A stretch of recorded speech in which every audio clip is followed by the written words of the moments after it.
প্রিয় দর্শক, এই মুহূর্তে আমি দাঁড়িয়ে আছি সিরাজগঞ্জের উল্লাপাড়া উপজেলার প্রথম নির্মিত শহীদ মিনার। এই শহীদ মিনারে কিন্তু উপজেলা প্রশাসন থেকে শুরু করে রাজনৈতিক কোনো মহলই কিন্তু এই শহীদ মিনারে কোনো রকমের ফুল দিয়ে ভাষা শহীদদের শ্রদ্ধা কিন্তু এখন পর্যন্ত জানায়নি। তবে এই শহীদ মিনারের যে পাশে যারা বসবাস করছেন, একটি পরিবার কিন্তু ফুল দিয়ে এই শহীদ মিনারে শ্রদ্ধা জানিয়েছেন। আমরা কিন্তু বেশ কয়েক বছর ধরেই পর্যবেক্ষণ করে যেটি দেখছি, এই শহীদ মিনারে উপজেলা প্রশাসন, রাজনৈতিক মহল, কোনো সংগঠনই কিন্তু এই শহীদ মিনারে কিন্তু কোনোভাবেই ফুল দিয়ে শহীদদের প্রতি শ্রদ্ধা জানায়নি, যেটি দুঃখজনক। তবে 5 আগস্টের পর ছাত্র বৈষম্য যারা প্রতিনিধি, তারা কিন্তু এই উল্লাপাড়ায় নির্মিত প্রথম যে শহীদ মিনারটি, এখানে কিন্তু তারা এসে বিভিন্ন পরিষ্কার পরিচ্ছন্নর কাজ কিন্তু তারা করেছিলেন। এই উপজেলায় প্রথম এই শহীদ মিনারটি ব্যক্তিগত উদ্যোগেই কিন্তু নির্মাণ করেছিলেন এই শহীদ মিনারের পাশে যারা বসবাস করেছে।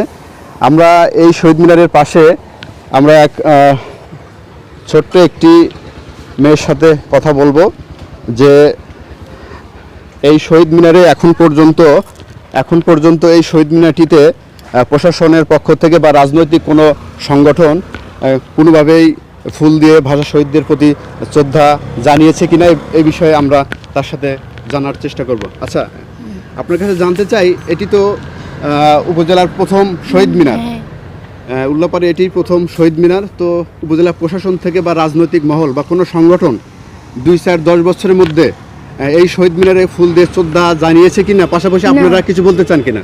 না, এখানে কেউ জানায় না। তারপরে এখানে ময়লা হয়ে থাকে, কেউ পরিষ্কার করে না, আমরাই করি। আমরা প্রতিবার রং করি, এবার ছাত্র ইরা করছে তাই আমরা করি না, কিন্তু এখানে কেউ জানায় না, মানে ফুল জানায় না। আমরা যদি জানাই তারপরে চুরি করে নিয়ে চলে যায়, মানে আমরা জানাইলেও ওখানে থাকে না। তারপরে আমরা যদি এখানে না থাকি, এখানে স্যান্ডেল পরে উঠে আসে, নোংরা করে ফেলে। মানে এখানে মানে একটা সম্মান যে মানুষ দিবে, ওটাই দেয় না মানুষ এখানে। প্রিয় দর্শক, দেখতে পাইলেন যে উল্লাপাড়ায় এটি প্রথম শহীদ মিনার। উপজেলা প্রশাসন থেকে রাজনৈতিক মহল বা কোনো সংগঠন কিন্তু এই প্রথম নির্মিত শহীদ মিনারে কোনো রকমের কিন্তু ফুল দিয়ে ভাষা শহীদদের শ্রদ্ধা জানায়নি, যেটি কিন্তু এই শহীদ মিনারের পাশেই বসবাসকারী একজন মেয়ের কাছ থেকে আমরা জানলাম। এই ছিল সিরাজগঞ্জের উল্লাপাড়া নির্মিত প্রথম শহীদ মিনার থেকে সর্বশেষ তথ্য।